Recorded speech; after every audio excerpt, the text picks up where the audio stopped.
Yang ketiga, dari hasil pencermatan kami memang menemukan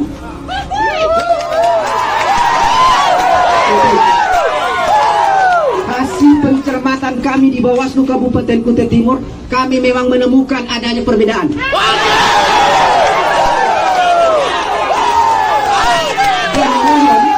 Kami mohon kepada semua kawan-kawan, khususnya masyarakat Kutai Timur, untuk kemudian mengawal ini persoalan. Oke, terima kasih Bang. Terus terjadinya penggelembungan suara nih. Betul. Menurut Abang, kenapa bisa terjadi seperti itu? Ya, mohon izin. Untuk kejadian seperti ini, Bang Jack, memang pada dasarnya saya sendiri pun saya tidak mengetahui. Tanpa pengetahuan saya dan rekan PPK lain, karena kita nggak punya kendali di akun Sirekap admin itu. Nyatanya apa? Nyatanya kesalahannya beberapa hari yang lalu aja 154.514 TPS salah dari 800.000 TPS, itu kan sudah di atas 18%. Jadi menurut saya ya memang something wrong di sini, ada sesuatu yang terjadi. Kalian pengkhianat bangsa, kalian kurang ajar sama rakyat. Klaim-klaim sebagai partai itu keterlaluan. Udahlah, nggak ada gunanya klaim-klaim begitu. Anda menipu rakyat. Anda termasuk pembesar yang jahat, yang diberitakan oleh Allah dalam wahyunya, surat Al-An'am ayat 123. Akabiru mujrimin, pembesar yang jahat. Kejahatannya adalah menipu rakyat. Nah, ini sangat keras hukum dari Allah. Azabnya segera tiba nanti.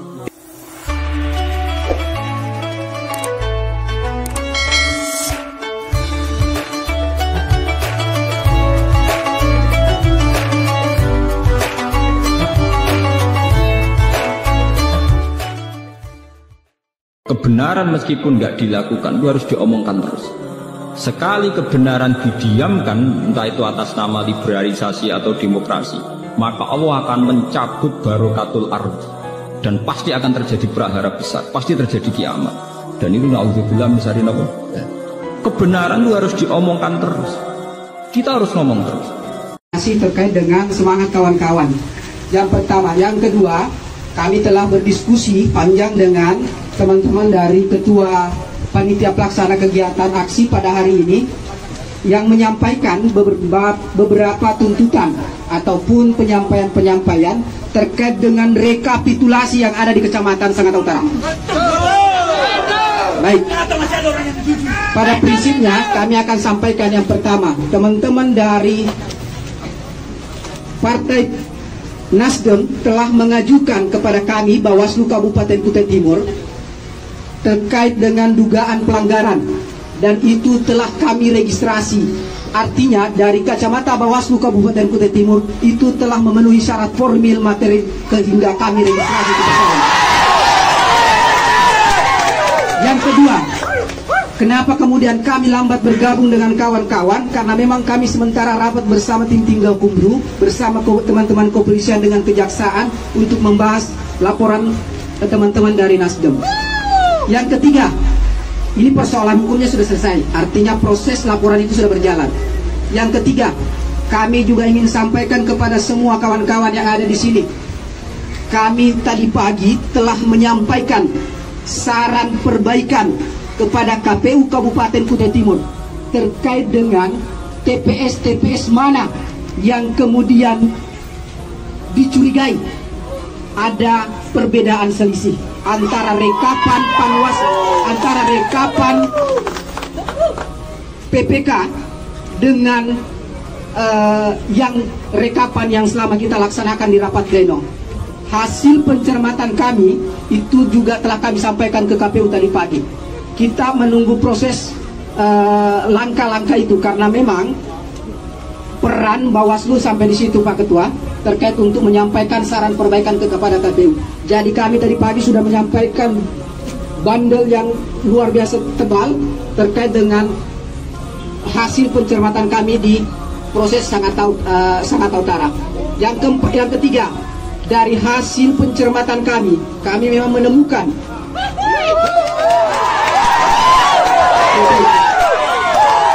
hasil pencermatan kami di Bawaslu Kabupaten Kutai Timur, kami memang menemukan adanya perbedaan.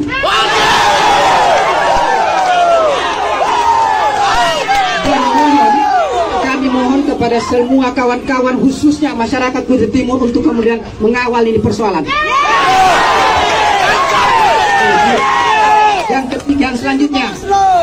persoalan itu sudah kita sampaikan dan kami mohon kepada teman-teman yang ada pada hari ini kemudian nanti pada saat rapat pleno di kecamatan di KPU itu bersama-sama kemudian untuk menyuarakan. Silahkan kita sandingkan data yang mana yang paling betul. Pada prinsipnya berikan kami atas nama Bawaslu Kabupaten Kutai Timur mengucapkan terima kasih. Proses penanganan pelanggaran sudah kami registrasi. Proses perbaikan kepada KPU kita sudah sampaikan dan saya mohon kepada semua untuk kemudian menyampaikan nanti di saat rapat pleno di kabupaten. Kita harus pidanakan siapapun yang bermain di situ.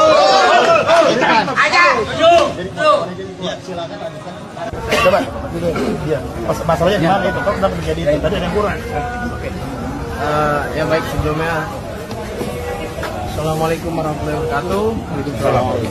Ya, saya Gregi Thomas di sini sebagai PPK Kecamatan Bekasi Timur Divisi Teknis Penyelenggara. Alhamdulillah pada kesempatan hari ini saya sudah dimandatkan oleh Pak Ketua KPU Pak Ali Saifa berkaitan dengan adanya ketidaksesuaian yang memang hari ini kita sama-sama tahu. Saya cerita dari awal ya. Iya. Baik, izin sebelumnya berkaitan dengan aplikasi Sirekap ini, ya saya akan terbuka tentunya. Aplikasi Sirekap ini kita memiliki dua jenis aplikasi Sirekap. Yang pertama itu adalah aplikasi Sirekap utama atau admin, atau yang dalam kata lain yang mengendalikan secara keseluruhan. Yang kedua ini adalah aplikasi Sirekap operator. Itu dua jenis. Nah, jenis yang pertama, aplikasi Sirekap yang admin ini atau yang inti ini atau pengendali ini, itu mohon izin itu dipegang oleh Ketua PPK saya, Bang Muhammad Lukman, dan aplikasi Sirekap yang operator itu dipegang oleh kami para PPK. Nah, berkenaan dengan aplikasi Sirekap, fungsinya perlu saya sampaikan, satu, aplikasi Sirekap yang utama itu berfungsi satu, dia aplikasi itu bisa melakukan yang namanya scoring. Scoring itu adalah fitur untuk melakukan penghentian ketika memang pelaksanaan pleno ini sudah selesai. Ya, dan pun penghentian itu dan pembukaan itu bisa dilakukan kapanpun oleh yang pemegang akun utama ini. Gitu.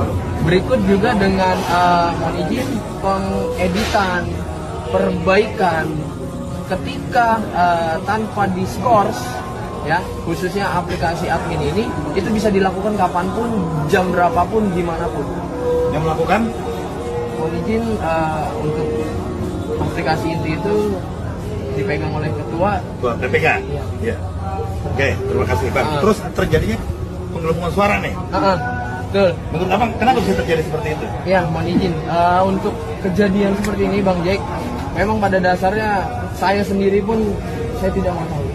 Tanpa pengetahuan saya dan rekan PPK lain, karena kita nggak punya kendali di akun Sirekap admin itu. Admin berarti ketua PPK saja yang punya. Gitu. Nah, kendala ini terjadi memang sebetulnya pada saat awal itu semua berjalan lancar ya. Saksi pun mengikuti kan, punya hasil catatannya berdasarkan langsung pada saat pelaksanaan pleno ya. Seperti itu kan punya ya. Nah, itu sudah oke, Bang. Sudah match lah, tidak ada indikator merah tadi yang menandakan ketidaksinkronan. Ya itu sudah match di awal. Namun demikian sehari 2 hari kemudian memang mohon izin ketua saya tidak ada 2 hari itu. Pada saat terakhir di hari Rabu malam itu ketua saya mengatakan kakinya sakit, pulang. Dan di hari Kamis begitupun Jumat itu tidak nongol lagi di sini seperti itu, Bang. Nah, kejadian itu sebetulnya bukan di C planonya, Bang. Ya, C plano itu sudah real ya, saksi ya. Kita sudah sepakat bahwasannya kita sepakati di C plano karena itu adalah dasar utama ketika pemungutan dan penghitungan selesai. Itu ada dasar. Jadi itu sudah valid, itu sudah real. Nah, akan tetapi kejadian ini terjadi ketika memang setelah pelaksanaan pleno itu selesai, 2 hari kemudian itu terjadi ketidaksinkronan. Makanya nongol warna merah. Tuh, di aplikasi. Ketidaksinkronan itu pengendalinya ketua PPK. Iya, ketua PPK kan ada. Dan yang pada saat hari Jumat jam 9:30 itu di freeze.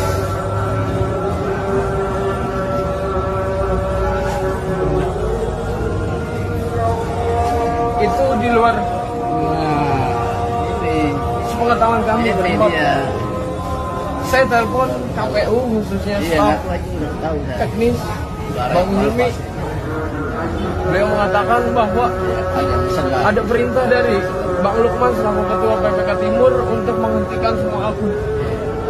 Kami juga kaget. Padahal pada hari itu saya ngurusi Bekasi Jaya. Ada laporan dari salah satu caleg PKS bahwa ada maladministrasi di Bekasi Jaya. Saya ngurus ke Bawaslu serta dengan komisioner Bang Edwin. Saya dapat kabar itu juga kaget. Iya.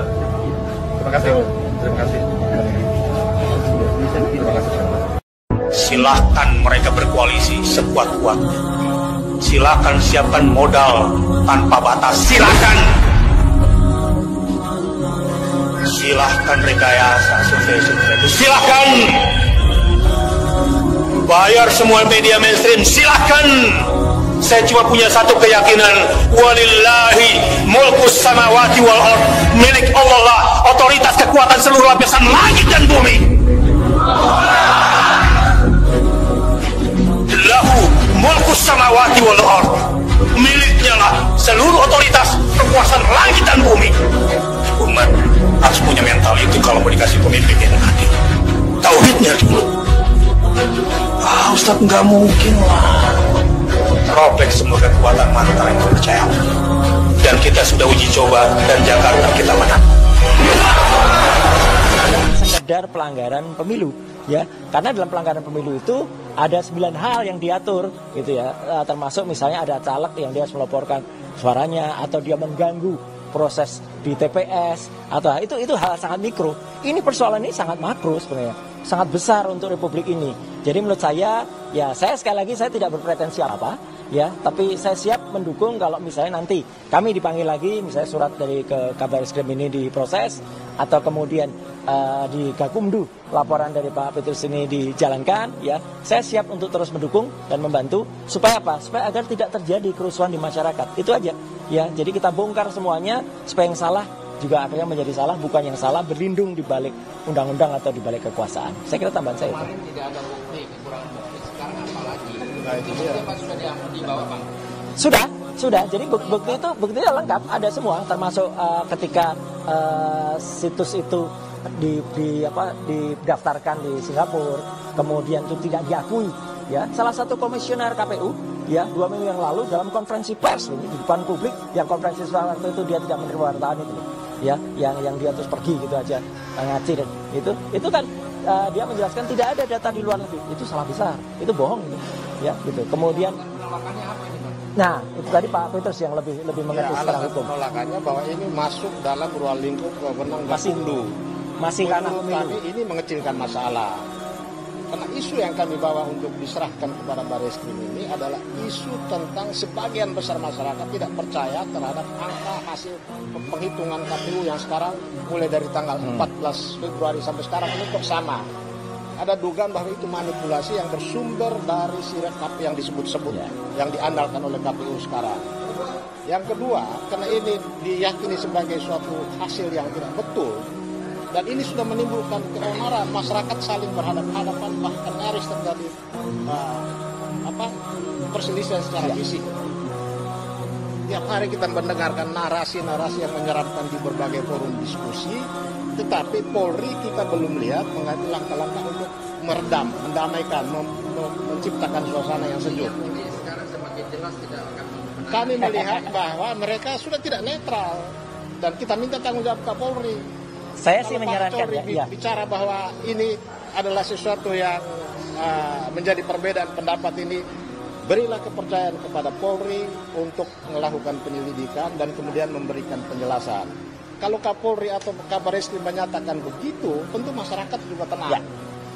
Tetapi selama ini kan kita tidak pernah dengar pernyataan-pernyataan itu. Sementara Bawaslu, DKPP, rakyat sudah tidak percaya. Karena mereka itu sudah sering kali diberikan putusan tentang pelanggaran etik yang disanksi peringatan keras terakhir berkali-kali. Siapa mau percaya mereka? Kita percaya Polri. Karena itu kita bawa persoalan besar ini ke Bareskrim Polri, karena dia punya kekuasaan, dia punya kewenangan, dia punya sumber daya manusia yang hebat-hebat, yang bisa menyelesaikan ini. Mungkin cukup waktu 2 minggu penyelidikan. Ternyata apa yang disampaikan oleh KPU betul, ya katakan betul. Kalau tidak betul, ya katakan tidak betul supaya ditinjau kembali. Ya, satu lagi, sedikit aja tambahan dari Pak Terus kita tadi sebenarnya di dalam juga memberikan contoh. Saya kasih contoh yang bagus dari petugas kepolisian. 20 tahun yang lalu, waktu itu ada data yang salah atau data yang dibuat salah karena ada hacker di KPU. Ya, waktu itu KPU-nya saya angkat jempol, ya KPU-nya masih Bu Kusnul Maria waktu itu. Ya, saya pun waktu itu bertarung dengan Bu Kusnul karena ada beberapa angka-angka yang tidak tepat atau lambat gitu. Tapi ketika kemudian ada hacker dan itu angkanya berubah, KPU kemudian tidak defensif seperti sekarang. KPU kemudian malah melapor ke polisian, Bareskrim masuk, lakukan polis lain terhadap server KPU, dan kemudian ketemu hackernya. Rakyat Indonesia semua senang. Itu maksudnya. Jadi artinya apa? Kalau ada kejahatan ditemukan kemudian seperti sekarang. Seolah-olah mereka bilang, oh kami sudah disertifikasi, yang kami sudah kerjasama dengan BSSN, kami sudah ada Kominfo. Nyatanya apa? Nyatanya kesalahannya beberapa hari yang lalu aja 154.514 TPS salah dari 800.000 TPS. Itu kan sudah di atas 18%. Jadi menurut saya ya memang something wrong di sini. Ada sesuatu yang terjadi. Kalau kalian tidak mendesak ini segera, ya, sampai melampaui nanti batas pengumuman KPU, kalian pengkhianat bangsa. Kalian kurang ajar sama rakyat. Klaim-klaim sebagai partai itu keterlaluan. Udahlah, nggak ada gunanya klaim-klaim begitu. Anda menipu rakyat. Anda termasuk pembesar yang jahat. Saudara-saudara, ini tiba saatnya bagaimana daya desak untuk hak angket ini segera bisa dilaksanakan. Pertama, saya tidak himbau partai yang lain dulu. Saya himbau PKS, di mana saya di situ dewan pakar, punya hak saya bicara. Kalau Anda pimpinan-pimpinan di PKS tidak mampu mendesak hak angket, Anda pasti ada main atau ada hal-hal yang mencurigakan dan batal demi hukum klaim-klaim partai Islam karena tidak jujur, tidak benar dan tidak adil. Oleh karena itu, partai yang lain, PKB, Nasdem, dan PDIP, apalagi yang punya kewenangan otoritasnya penuh, karena anggota DPR yang paling banyak fraksinya, ditambah lagi gabungan dengan P3, jadi ada 5 partai, kalau dihitung bisa lebih 56%, ya mereka kan cuma 4 partai, ya. Berarti gol harusnya menang, udah apa ragunya lagi. Nah, kalau kalian tidak mendesak ini segera, ya, sampai melampaui nanti batas pengumuman KPU, kalian pengkhianat bangsa. Kalian kurang ajar sama rakyat. Klaim-klaim sebagai partai itu keterlaluan. Udahlah, nggak ada gunanya klaim-klaim begitu. Anda menipu rakyat. Anda termasuk pembesar yang jahat. Yang diberitakan oleh Allah dalam wahyunya, surat Al-An'am ayat 123. Akabiru mujrimin. Pembesar yang jahat. Kejahatannya adalah menipu rakyat. Nah, ini sangat keras hukum dari Allah. Azabnya segera tiba. Itu bisa dibayangkan. 3 kali peristiwa ini terjadi. Kok tidak ambil pelajaran yang mahal? Jangankan dengan Al-Quran, dengan Pancasila yang kita sepakati sebagai harga mati buat berbangsa dan bernegara, kalian langgar, kalian hianati, kalian injak-injak itu nilai-nilai Pancasila. Persoalan seriusnya, saudara-saudara. Kita ini kalau dihitung dari mulai adanya 2014 pemilu, 2019 pemilu, 2024 pemilu, dan Pilpres, karena serentak, itu bisa dibayangkan 3 kali peristiwa ini terjadi, kok tidak ambil pelajaran yang mahal? Padahal secara ilmu hukum, saya bertaruh secara intelektual. Ayo bertaruh secara ilmu hukum, ya. Sila keempat, kerakyatan yang dipimpin oleh hikmah kebijaksanaan dalam permusyawaratan perwakilan itu diabaikan. Bahkan seperti di TIP-X, di-delete, nggak berlaku lagi sila keempat. Karena apa? Ada Pilpres. Bagaimana mau ada Pilpres sementara sila keempat bilang mesti ada permusyawaratan perwakilan? Bagaimana ada pilkada yang kondisional objektifnya harus one man one vote? Ini bertentangan, jangankan dengan Al-Quran, dengan Pancasila yang kita sepakati sebagai harga mati buat berbangsa dan bernegara, kalian langgar, kalian hianati, kalian injak-injak itu nilai-nilai Pancasila. Tapi di sisi lain kalian teriak-teriak Pancasila harga mati. Penipu, ini penipu, jelas. Rakyat harus mengerti, ini bertentangan dengan sila keempat. Maka warning ini sudah 3 kali peristiwa ini, ya.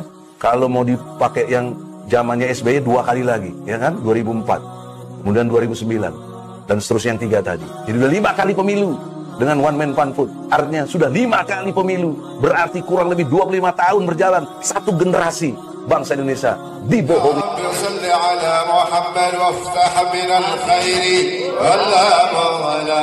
يا رب صل على محمد وافتح من الخير ولا مغلا يا رب صل على محمد وافتح من الخير ولا مغلا